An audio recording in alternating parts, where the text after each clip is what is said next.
मैं आर्तिका शुक्ला हूँ। आप में से कई लोगों ने मेरा इंटरव्यू पहले भी देखा होगा। मेरी इस बार यूपीएससी में चौथी रैंक आई है और मैं पेशे से एक डॉक्टर हूँ। मैंने एमबीबीएस किया है, मैं एमडी कर रही थी, जिसके दौरान मुझे लगा कि मैं यूपीएससी की परीक्षा दूं और इसलिए मैंने ये एग्जाम दिया। अब आज मैंने जो भी इन पूरे एक साल में जिस तरह तैयारी की, जो भी मैंने सोचा करने का, जैसा रिजल्ट आया, इन सब से जो भी मैंने सीखा वो मैं आप सबसे शेयर करना चाहती हूँ। मैं बताना चाहती हूँ आपको। मुझे पता नहीं आपको कितना इससे फायदा होगा, लेकिन अगर आप में से किसी एक को भी इससे थोड़ा सा भी फायदा होता है तो मैं खुद को बहुत खुशकिस्मत मानूंगी।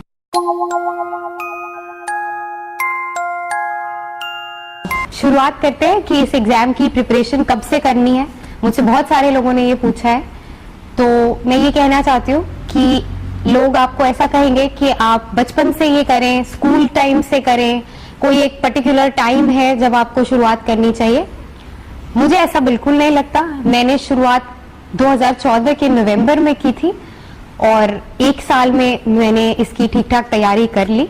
तो मैं आपको यही कहना चाहती हूँ कि आपको जब भी लगे कि आपको ये परीक्षा देनी है, आपको लगता है कि आप ये कर सकते हैं, आप बिल्कुल इसमें जुट जाएं। उसमें आपकी उम्र कितनी है, कितने साल बचे हैं, कितने अटेम्प्ट बचे हैं, इनका कोई आप इसका ध्यान न दें। और अगर आपको लगता है कि आप मेहनत कर सकते हैं तो एक साल भी बहुत है। मैंने एक साल ही मेहनत की है। अब शुरू करते हैं। तो सबसे पहला एग्जाम, जैसा कि आपको पता ही होगा, प्रीलिम्स होता है, जो अगस्त के महीने में होता है पिछले 2 साल से। दूसरा एग्जाम इसका मेंस होता है, जो दिसंबर में होता है। और अगर इन दोनों में क्वालिफाई हो जाए तो इंटरव्यू होता है, जो प्रोबेबली मार्च से मई जून तक चलता है।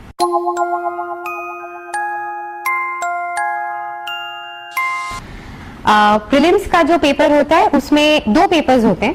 एक होता है सीसैट या एप्टीट्यूड और एक होता है जनरल स्टडीज। प्रीलिम्स में कोई भी ऑप्शनल सब्जेक्ट का पेपर नहीं होता है, ये पैटर्न चेंज हो गए। सीसैट जो है वो क्वालिफाइंग हो गया है, तो उसमें बस अब आपको 33% ही लाने की जरूरत है। उसमें ज्यादा कुछ उसकी टेंशन लेने की जरूरत नहीं है। अगर तैयारी की बात करें, जैसे मैंने करी थी वो मैं आपसे शेयर करूंगी।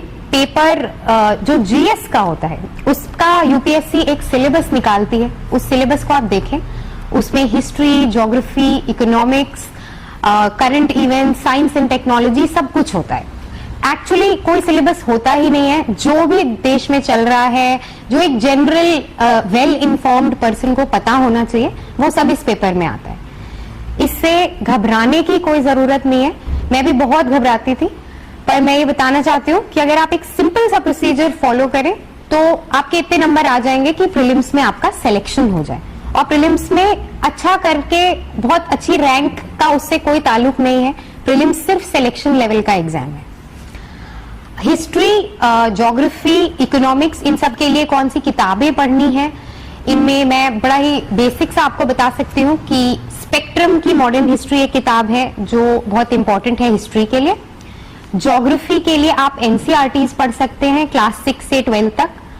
और इधर उधर अगर आपको थोड़ा और जानना है तो आप जीसी लियोंग भी पढ़ सकते हैं, बट उसकी उतनी जरूरत नहीं होती। और इकोनॉमिक्स के लिए अगेन आप एनसीईआरटी के 10th, 11th, 12th and 12th की किताबें पढ़ लें तो वो मोर देन इनफ नॉलेज है। इसके अलावा जो करंट इवेंट्स है उसके लिए आपको न्यूज़पेपर पढ़ना ही पढ़ना है। और मैंने सिर्फ एक ही न्यूज़पेपर पढ़ा था जो द हिंदू था। आई थिंक बहुत सारे लोग और भी न्यूज़पेपर्स पढ़ते हैं, वो आप अपने कन्वीनियंस के हिसाब से देख लें। उसके अलावा जो साइंस एंड टेक्नोलॉजी और स्पेस और डेवलपमेंट्स और ये जनरल बातें हैं, वो आपको न्यूज़पेपर के अलावा कुछ भी पढ़ने की जरूरत नहीं है। मैंने तो नहीं पढ़ी थी और उसमें ज्यादा टाइम वेस्ट करने की भी जरूरत नहीं है। मैं यही कहूंगी कि प्रीलिम्स और मेंस की तैयारी आप साथ साथ करें। दिन भर में अगर 3 घंटे आप प्रीलिम्स के लिए पढ़ रहे हैं तो मेंस के लिए 1 घंटा निकाल लें। प्रीलिम्स के वो टॉपिक ज्यादा पढ़ें जो मेंस में कोइंसाइड करते हैं। तो ऐसा करके आपकी प्रिपरेशन एक अच्छे लेवल तक आ जाएगी अगस्त में ही। इसके अलावा मैंने एक चीज जो की थी प्रीलिम्स की तैयारी में, वो था डिफरेंट कोचिंग सेंटर्स के टेस्ट पेपर्स करना। तो वो आप जरूर करें। मैंने कोई भी कोचिंग ज्वाइन नहीं की थी, मेरा कोई क्लासरूम कोचिंग का एक्सपीरियंस नहीं है। एक कोचिंग कहीं मैं गई भी थी तो मैंने 3 दिन के बाद वहां जाना छोड़ दिया था। इसलिए मैं ये कहूंगी कि आप एक बार दिल्ली जाएं एग्जाम के 2 महीने पहले, और जितने भी कोचिंग सेंटर्स जो फेमस हैं उस साल जो चल रहा है, जो टॉपर्स बोलते हैं, उन कोचिंग सेंटर्स के पेपर्स लेके वो पेपर्स घर पे करें। ये बहुत अच्छी प्रैक्टिस करा देता है। आप टाइम लिमिट में करें तो आपको बिल्कुल एग्जाम जैसा फील होता है। और कुछ 1-2 कोचिंग हैं जैसे इनसाइट्स ऑन इंडिया है, विजन IAS है, इनके क्वेश्चंस एक्चुअली हमारे मेन यूपीएससी के पेपर में रिपीट भी होते हैं, तो ऐसा जरूर करें। और इसके साथ CSAT के लिए ज्यादा टेंशन लेने की अब बिल्कुल जरूरत नहीं है। उसमें बड़ा ही बेसिक 10th लेवल का मैथ्स, 10th लेवल की इंग्लिश, थोड़ा सा समझदारी, कॉम्प्रिहेंशन, वो आना चाहिए। और मुझे नहीं लगता उसके लिए किसी स्पेशल प्रिपरेशन की जरूरत होती है। अगर आपको इंग्लिश में डर लगता हो तो आप इंग्लिश की कोई किताब पढ़ ले। मैंने नहीं पढ़ी थी, इसलिए मैं आपको बता नहीं सकती कि कौन सी पढ़नी। ये सब करके आपका प्रीलिम्स खत्म हो जाएगा।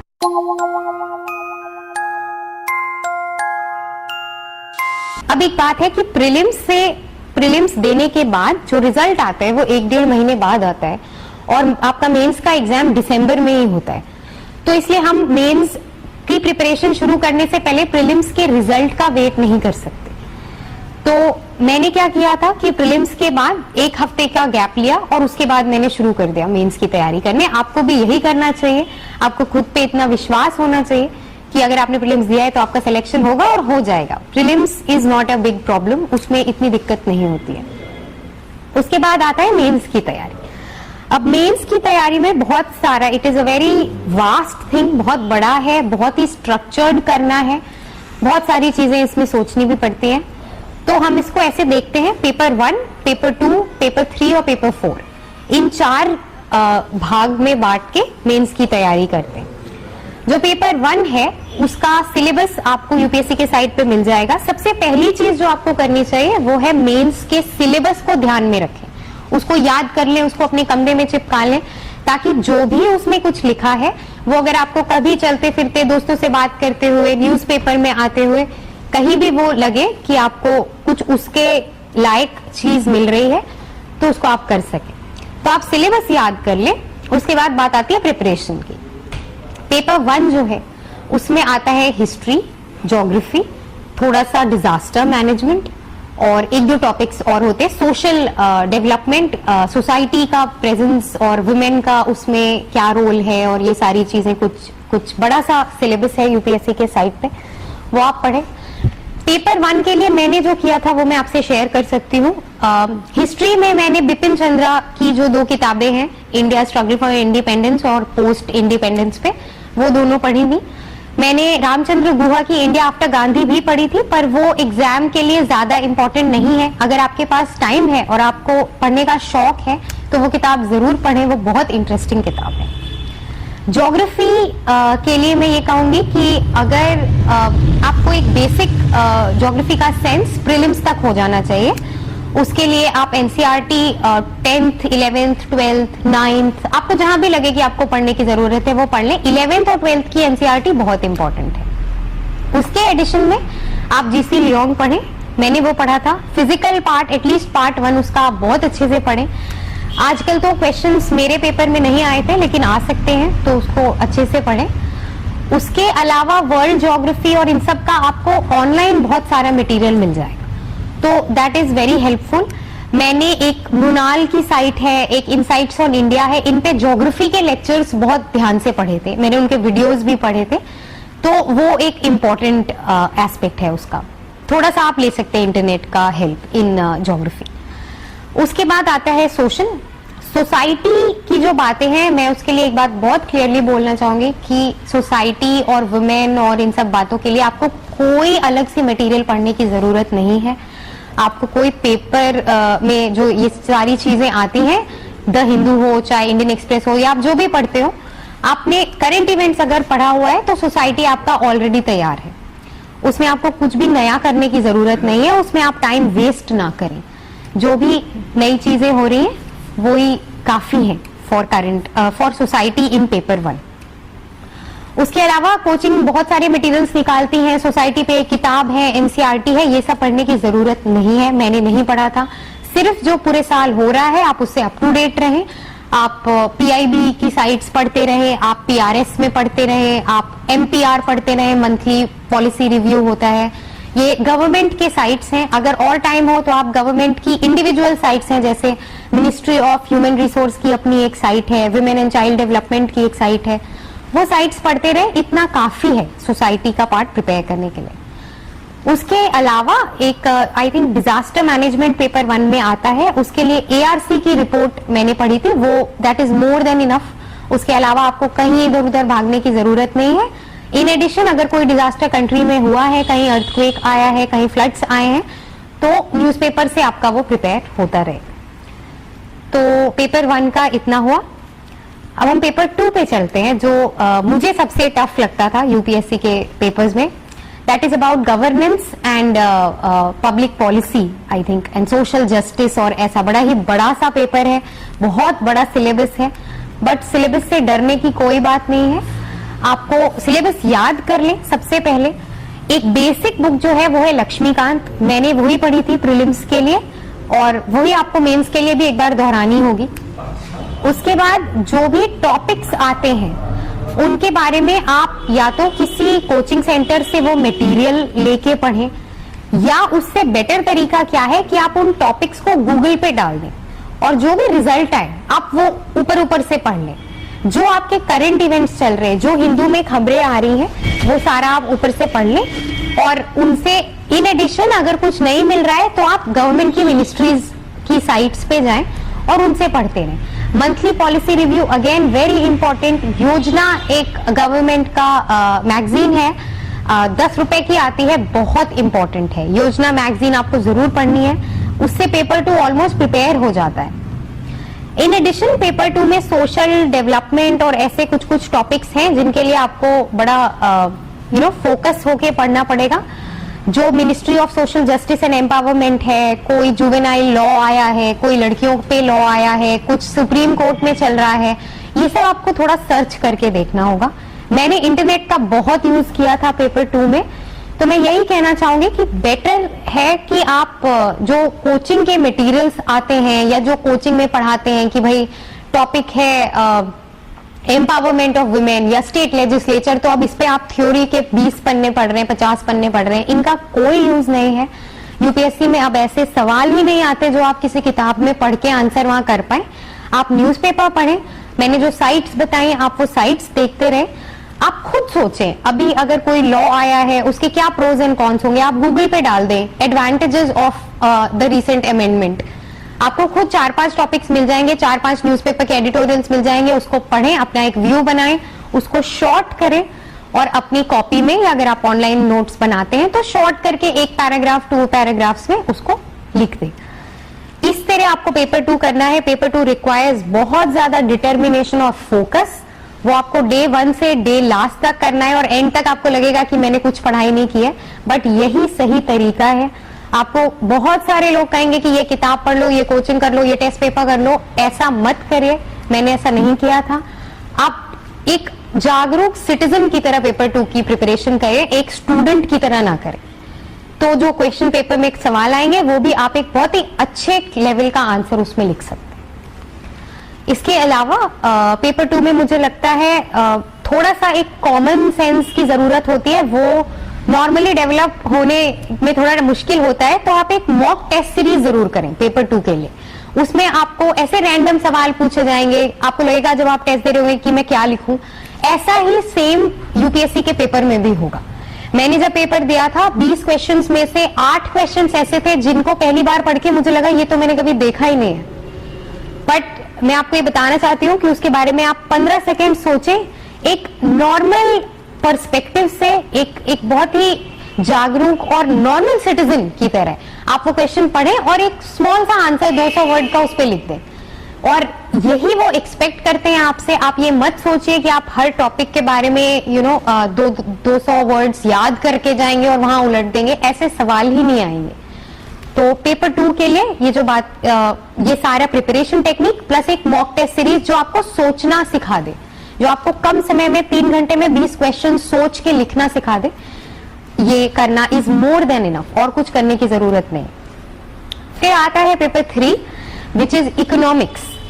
और इकोनॉमिक्स एक ऐसा पार्ट है जो मुझे एज अ डॉक्टर बहुत टफ लगता था। मुझे कुछ नहीं पता था जब मैंने ये प्रिपरेशन शुरू की। मुझे ये भी नहीं पता था कि बैंक्स क्या होते हैं, उनका काम क्या होता है लोन, क्या होता है लेंडिंग रेट, आरबीआई का काम क्या है। तो अगर आपकी भी ऐसी हालत है तो आप इससे घबराइए मत, काफी टाइम है और इसके लिए पढ़ाई की जा सकती है। बहुत ही बेसिक लेवल का इकोनॉमिक्स यूपीएससी में आता है। तो जो टफ इकोनॉमिक्स आती है एक्चुअली वो प्रीलिम्स के लेवल पे आती है। तो उसके लिए जैसा मैंने आपको बताया, आप 11th और 12th की एनसीईआरटी पढ़ लें, आपको बेसिक इकोनॉमिक्स का नॉलेज हो जाएगा। उसके बाद पेपर 3 का जो टॉपिक है, जो भी टॉपिक्स हैं वो आप एक बार ध्यान में रखें। एक एनसीईआरटी आप पढ़ लें। रमेश गुप्ता की एक किताब आती है जो लोग कहते हैं पढ़नी चाहिए, मैंने थोड़ी थोड़ी वो पढ़ी थी, वो इतनी मोटी किताब है। अगर आपके पास समय है और अगर आप इकोनॉमिक्स में इंटरेस्टेड हैं, आपको अच्छा लगता है तो आप वो किताब पढ़ें। मैंने वो नहीं पढ़ी थी, मैंने शायद 2-3 पेजेस से ज्यादा नहीं पढ़े थे, बट वो एक अच्छी किताब है। मैंने मेंस के बाद थोड़ा सा उसको पढ़ा तो मुझे वो बहुत अच्छी लगी। बाकी मैं ये कहना चाहूंगी कि एसेंशियल पेपर 3 में कोई भी किताब नहीं है। आप अगेन करंट अफेयर्स पढ़ते रहें। इकोनॉमिक्स से रिलेटेड जो न्यूज आती है वो आप ध्यान में रखें। आरबीआई ने कोई नई कमेटी बनाई, गवर्नमेंट ने मॉनेटरी पॉलिसी के बारे में कुछ बोला, बजट आया और इकोनॉमिक सर्वे आया। मैं एक बहुत वाइटल पीस ऑफ इंफॉर्मेशन यहाँ पे शेयर करना चाहती हूँ, वो ये है कि इकोनॉमिक सर्वे से डायरेक्टली हमारे पेपर में 3 या 4 क्वेश्चन आए थे यूपीएससी के। सिर्फ इकोनॉमिक सर्वे के जो चैप्टर्स हैं, उनके टॉपिक्स और उनके जो 10-12 पेज जो वो लिखे रहते हैं, उससे डायरेक्ट लाइंस उठा के यूपीएससी के पेपर में आई थी। तो अगर कोई ऐसी एक किताब है जो आप पढ़ लें और आपको लगे कि हाँ इससे मेरे पेपर में क्वेश्चन आए, तो वो इकोनॉमिक सर्वे। आप इकोनॉमिक सर्वे जब भी रिलीज होता है, जब भी टेबल होता है पार्लियामेंट में, उसका ओरिजिनल कॉपी लें, वो फोटोस्टेट्स और कोई भी ऐसे समरीज वो सब ना करें, और उसको लेके आप एक बार क्या मैं कहूंगी 2 बार इकोनॉमिक सर्वे पढ़ लें और इकोनॉमिक सर्वे का एक समरी बना लें। उसको आप रिवाइज करते रहें, उससे डेफिनेटली 2-3 क्वेश्चंस आएंगे। बजट के सिर्फ की फीचर्स पढ़ने की जरूरत है, पूरा बजट पढ़ने की जरूरत नहीं है। वो थोड़ा टफ भी होता है फॉर एनीवन जिसका इकोनॉमिक्स का बैकग्राउंड नहीं है। इसके अलावा पेपर 3 के लिए मुझे याद है ज्योग्राफी की एनसीईआरटी बहुत इंपॉर्टेंट होती है। उसमें बहुत सारे क्रॉपिंग पैटर्न्स और इंडिया की इकोनॉमी, एग्रीकल्चर, इन सब पे बातें करनी है, उसमें लिखा रहता है। तो उसके लिए आप बस ज्योग्राफी की एनसीईआरटीज पढ़ लें, बहुत हाई लेवल की जरूरत नहीं है। करंट इवेंट्स में अगर कुछ हो रहा हो, कहीं पे हमने कुछ नया किया, हमने फोर्टिफाइड क्रॉप्स ला रहे हैं, या कहीं पे ड्रॉट्स बहुत ज्यादा हो रहे हैं, फार्मर सुसाइड्स बढ़ रहा है, तो ये सब आपको करंट इवेंट से पता चल जाएगा। इसके अलावा पेपर 3 में एक साइंस एंड टेक्नोलॉजी और स्पेस डेवलपमेंट का एक पार्ट है जो थोड़ा डरावना लगता है शुरुआत में, बट अगेन मैं यही कहूंगी उसके लिए स्पेशल प्रिपरेशन की बिल्कुल जरूरत नहीं है। आप रोज हिंदू पढ़ते रहें, जो उसका स्पेस का पार्ट आता है, अगर आपको कुछ लगता है इंपॉर्टेंट तो उसके नोट्स बना लें। अगर 1-2 सवाल आपसे नहीं भी आए तो उसके लिए एक पूरी किताब पढ़ने की जरूरत नहीं है। साइंस एंड टेक्नोलॉजी मुझे लगता है अगर आपने साल भर पेपर पढ़ा है तो आपको कोई एंड में जाके एक नई किताब खरीदने की जरूरत नहीं है। मेजॉरिटी बच्चे यही करते हैं। लोगों को लगता है कि साइंस एंड टेक्नोलॉजी नवंबर में बहुत सारी कोचिंग्स एक बुकलेट निकाल देते हैं और कहती हैं कि ये पूरे साल का साइंस एंड टेक्नोलॉजी है। उसमें टाइम वेस्ट ना करें, मैंने वो नहीं किया था। उससे हार्डली 1-2 सवाल आएंगे और उसको पढ़ने में आपको 2-3 दिन लग जाएंगे। तो मैं यही कहूंगी कि आप साल भर एक माइंडसेट रखें कि साइंस की अगर कोई न्यूज आती है न्यूज़पेपर में तो वो आपने एक नोट बना के रख लेना है। इसके अलावा पेपर 3 से डरने की जरूरत नहीं है। जैसा कि मैं एक बार दोबारा कहना चाहूंगी, economic survey is of utmost importance. उसको किसी भी हालत में उसको इग्नोर नहीं किया जा सकता। Budget is again of importance and anything जो फाइनेंस मिनिस्टर का स्पीचेस आ रही हो, आरबीआई गवर्नर ने कोई स्पीच दिया हो जिसमें वो इंडिया के बारे में कुछ बता रहे हो, आपको उसका आइडिया होना चाहिए। और जो भी पूरे साल इकोनॉमिक न्यूज का कवरेज होता है वो आप पढ़ते रहें, और that is more than enough for paper 3।